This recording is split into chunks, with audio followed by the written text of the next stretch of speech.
that was a clip of the Innovent's industrial designers creating the Illumina, the LCD ITV described by its creators as a, quote, television set with the brain of a personal computer, end quote. Tonight, we're going to do something a little different on The Explainer, which is have someone explain to you and to me how they go about inventing something that's supposed to be very 21st century but needs that old-fashioned thing, a lot of money to proceed to being produced. I'm Manolo Quezon. It's Inventors Night on The Explainer.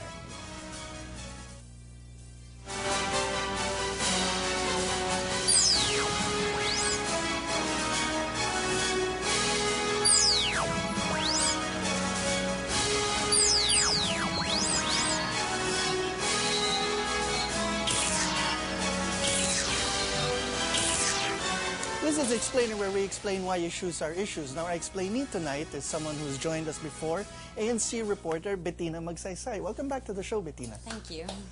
Now, Bettina, I'd like to ask you, have you encountered all these stories about Filipino inventors and how, sort of with clockwork regularity, we're always told that they've invented something new and interesting? Yes, there are actually a lot of idealistic inventors out there, but then they're not given the support that they needed, and I don't know, I guess they're not being recognized also. They're not given due recognition. That's a great point you raised, because while we don't seem to have a shortage of ideas or inventors, people who are tinkering with things, what we seem to have a problem with is bringing the idea from the sort of light bulb moment to actually rolling out a product that people can buy and enjoy and create jobs for our country. So I thought tonight we'd look at meet some people who have an idea, who have a product, and hopefully are doing something a little different in trying to get the necessary support to get that idea out on the floor. So I'd like to ask you, Bettina, to invite our TV audience to join in the discussion as we look at this product. Yes, please just to join in, just please text REACT, space X, space your name and your question or reaction, and send to 2366 for Sun and Globe and 231 for Smart, or you can log on to www.the-explainer.com. And we're also joined in the studio by electronics and engineering students from the University of Perpetual Help, Rizal Binyan campus, and we're hoping they're going to weigh in with their questions. So our discussion on Innovent after this.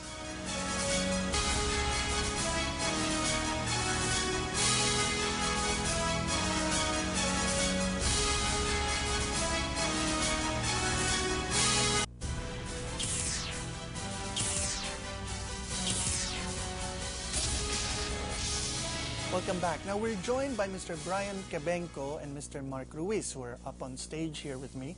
And together with them are other members of the Innoventor team that are part of our studio audience. And before we start, Brian, maybe you'd like to introduce your team, because that gives us an insight into what you guys are trying to do. Definitely.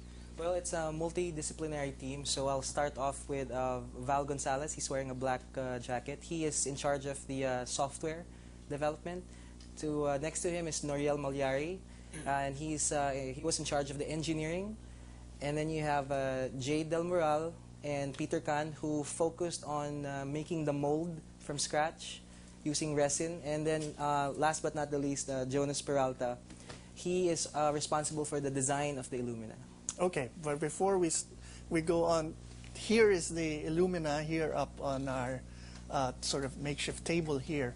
Now, we're going to be demonstrating this a little later, but why don't we start with why you guys have this thing, and we'll be telling you what this thing is later, but where the idea came from and what you guys set out to achieve. Okay, I guess the idea is bigger than this product. The idea is that we want to champion Philippine ideas. And how can we play a small role in the global market when it comes to consumer technology? Because we have the best of the best, but like you said a while ago, it's such a difficult task for us to even start. So we went about, and like all inventions, they come hap chance, and I just saw an insight, a simple insight, that the room is very cluttered.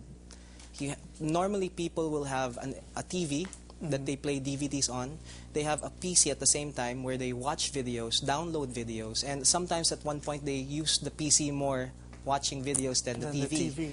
And sometimes they hook up their PC to the LCD TV. Sometimes there are boxes involved as well. I realized that there was an opportunity to mesh everything together into one unit. And this is where we came up with a new category called the LCD ITV category, which stands for, the I stands for interactive.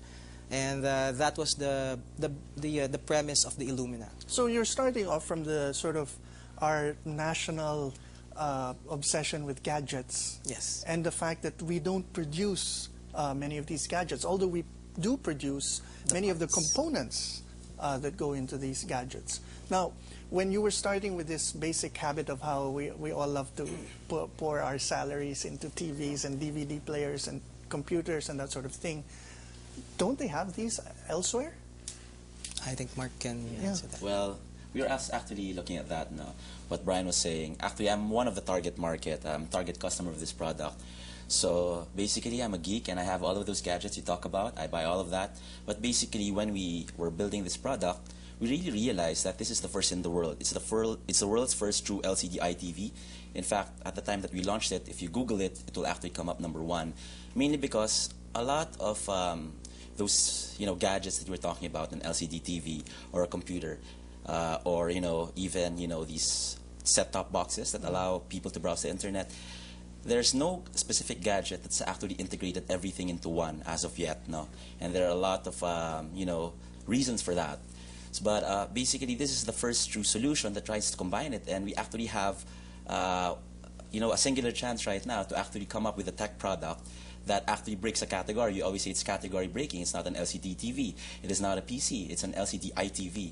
And we realized that if we were to come up with a product, then we actually can't just afford to create a product that's already there. Walk us through the process. You had this light bulb moment. Yes. I guess you guys were the first ones to talk to each other. Does that share how the it work? story. I'll just share the story. It's a classic entrepreneurial story. Once I came up with the concept, I initially looked for Noriel, the engineer, and I discussed it with him, and we had some collaborations. At the same time that was happening, I had the industrial designer start designing a unique LCD look that will really stand out. And when we had the look of the LCD ITV, the Illumina, we instantly patented it. And once it was submitted for patent, I went on a roadshow showing people that way to seek help. No, this is interesting. When you register something for a patent, you have to basically prove that no one else has a similar thing or was there before you. When you apply for a patent, the most important thing there is the date that it was applied for.